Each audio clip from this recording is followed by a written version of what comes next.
department जे तरफां ई 4 letter निकतल आहिनि पर हुन दोस्तनि इजलास में घुरायो रिकॉर्डेड इजलास जा बि असां 3-4 दरख़्वास्तूं जमा करायूं आहिनि तॾहिं बि हुननि दोस्तनि इजलास न घुरायो असांजो सुप्रीम इदारो जनरल बॉडी आहे जेको 17 सेप्टेम्बर ते ब्रिटिश में जनरल बॉडी जो इजलास थियो सब दोस्तों से मौजूद हुआ उनमें इहा ॻाल्हि फाइनल कई वई त असां जनवरी जे 2024 जनवरी जे पहिरें हफ़्ते में असां इजलास घुराए वर्किंग कमेटी जो इलेक्शन कमीशन जी चूंड कंदासीं पर असां दोस्तनि खे बार वियासीं उन इलेक्शन कमीशन जी चूंड न कई हो पंहिंजे मुदे खे हरूभरू ॻाइण ते कढ हुया उन खां पोइ हुननि 21 अप्रैल ते सिंध जी वर्किंग कमेटी जो इजलास घुरायो जंहिंजो बाज़ाब्ता असां समेत सिंध जे कंहिं बि वर्किंग कमेटी जे अॻुवाण खे वर्किंग कमेटी जे मेंबर खे को बि इतलाह न ॾिनो वियो लेटर लिखियो वियो फेसबुक ते त सुभाणे वर्किंग कमेटी जो इजलास आहे जॾहिं असां इजलास में पहुतासीं त उहो वॾो कॾहिं मर्कज़ी जनरल सेक्रेटरी ॾिनो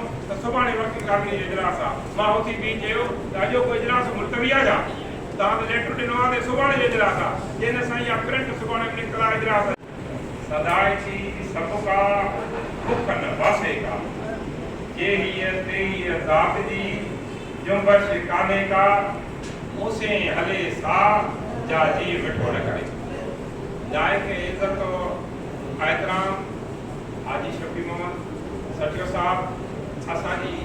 पंचायत जो अगवान साबिक़ मरकजी सदर सिंध जाए के इज्जत और एहतराम सैयद मुमताज हुसैन शाह मरकजी chairman election commission Sindh vice chairman Sain मनूर अहमद चालियो साहब सेक्रेटरी साईं नसरुल्लाह बदारी साहब मेंबर साईं जियाउद्दीन काकेपुर साहब साईं जुल्फकार खासकेरी साहब ऐं मुंहिंजा उस्ताद दोस्तों हैदराबाद प्रेस क्लब जा बहादुर साहबियो मुंहिंजो सलाम दोस्तों हाजी साहब अवां सां तफ़सीली गुफ़्तगू करे वियो ऐं मूंखे पाबंद बि करे वियो त मुख़्तसर दुख सूर दर्द एतिरा आहिनि पेटीअल मर्कज़ जा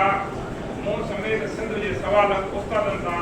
ज़्यादतियूं ऐं नाइंसाफ़ियूं थियूं आहिनि जंहिंजो लिखण जे करे कलाकनि ताईं कजे त उहो कलाक बि घटि आहे दोस्तो मां ॻाल्हाईंदुसि इलेक्शन कमीशन ते त इलेक्शन कमीशन असांखे जोड़ण जी ज़रूरत छो पई असांजे पेटीएल जे आइन में वोट फाइल कयो आहे जे दोस्त फाइल कई आइन में इहो क्लियर लिखियल आहे त जॾहिं इलेक्शन जो मुद्दो पूरो थिए त पेटीएल जी जेका मर्कज़ी बॉडी आहे सॼे समेत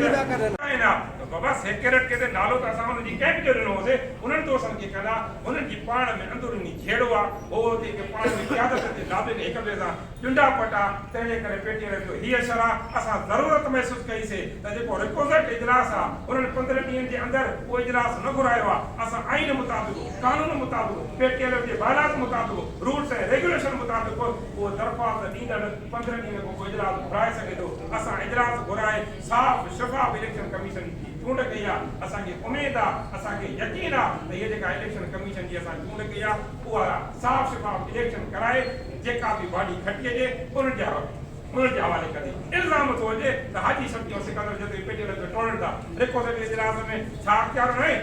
रिकॉर्डेड इजलास खे इहो अख़्तियार हुयो आइन ते मोबिली आहे ऐं असांजी इलेक्शन कमीशन इंशाअल्लाह ताला उहा साफ़ शफ़ाफ़ इलेक्शन कराईंदी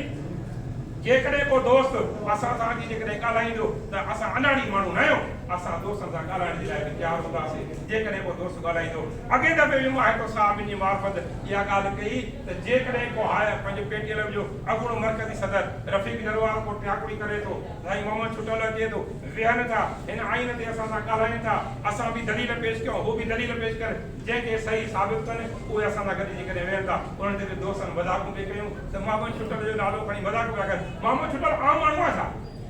मोहम्मद छुटल पेटीएल जो भलो नालो आहे इलेक्शन कमीशन जो 3 दफ़ा जेको आहे सो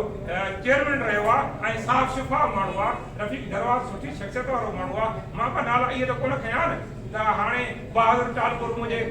पासे जो माण्हू आहे साईं नूर मोहम्मद सुमरो मुंहिंजे पासे जो माण्हू आहे फैज़मत लोलाई मुंहिंजे पासे जो माण्हू आहे त उहे फ़ैसिलो कनि मां त माण्हू उहे कयां जेके नाला उहे कयां जेके मादी में तव्हांजा हिमायती हुया जेकॾहिं तव्हां उन्हनि ते बि नथा बीहो त पोइ त ईअं सम्झो सिंध जे सवाल उस्तादनि समेत जेके अदीब वॾा दानश्वर ख़ैर ख़्वाह तव्हां